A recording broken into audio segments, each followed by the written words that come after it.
PSL के passion को plus करते जाएं only on Ramiz Speaks brought to you by Zeera plus.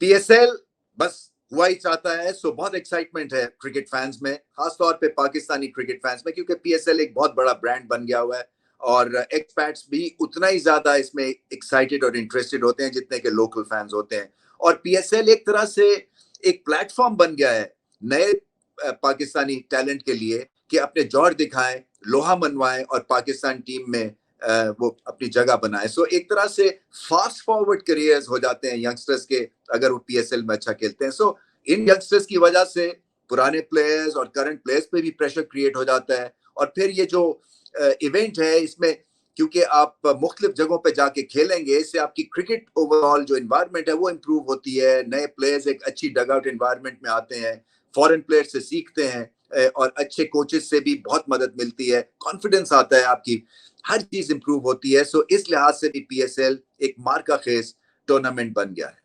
सो अब चलते हैं अपने पहले सेगमेंट की तरफ जो कि है जीरा plus teams of PSL. Discuss करते हैं।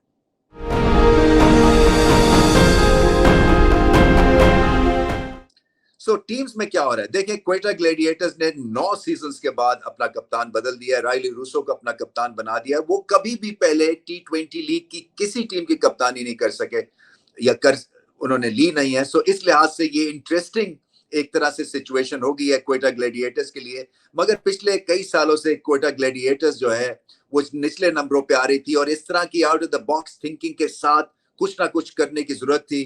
उनके नए कोच आए हैं शेन वॉटसन और एक नया कप्तान आया है जो कि एनर्जी थोड़ी सी लेके आएंगे, क्योंकि हर कप्तान की शेल्फ लाइफ होती है। सरफराज ने बहुत मेहनत से इस टीम को खड़ा किया और नाम भी बनाया अपना भी, इस टीम का भी।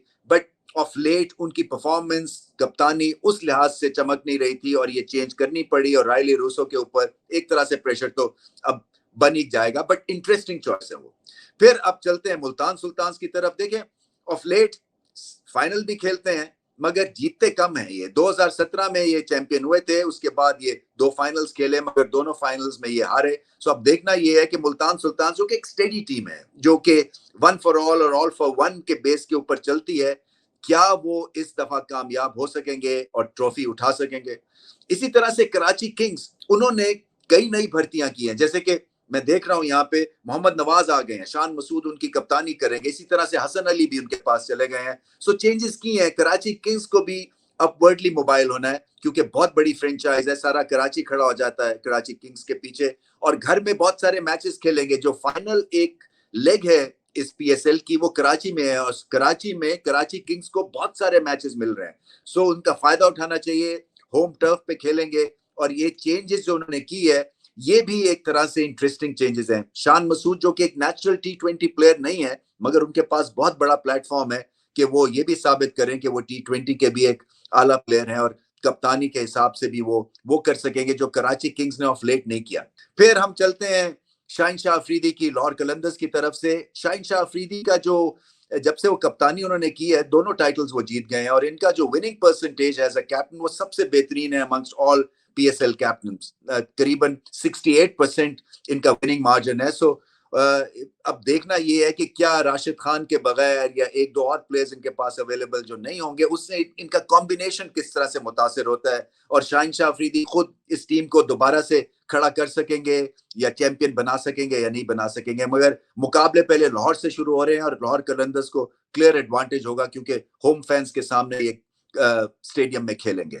फिर हम चलते हैं इस्लामाबाद यूनाइटेड। देखिए इस्लामाबाद यूनाइटेड ने जो है वो ओनली 2 टीमें हैं लाहौर कलंदर्स के साथ जिन्होंने ये टूर्नामेंट एक से ज्यादा दफा जीता है। सो उस लिहाज से इस्लामाबाद यूनाइटेड के पास कई तुर्क के पत्ते हैं मगर क्या अपने आप को ये खड़ा कर सकेंगे इस पीएसएल में। सो देखना यही है कि क्या इनकी भी जो पहुंच है वो ट्रॉफी तक होती है या नहीं होती है।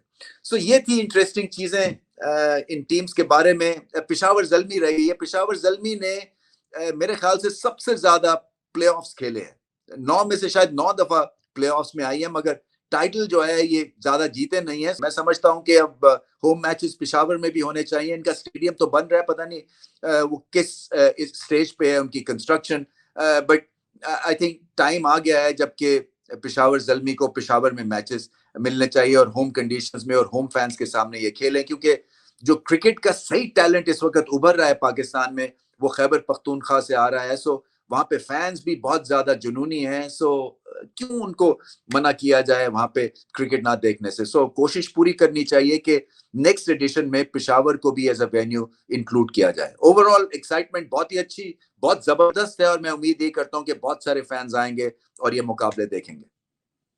तो चलते हैं Lipton strong player to watch out की तरफ।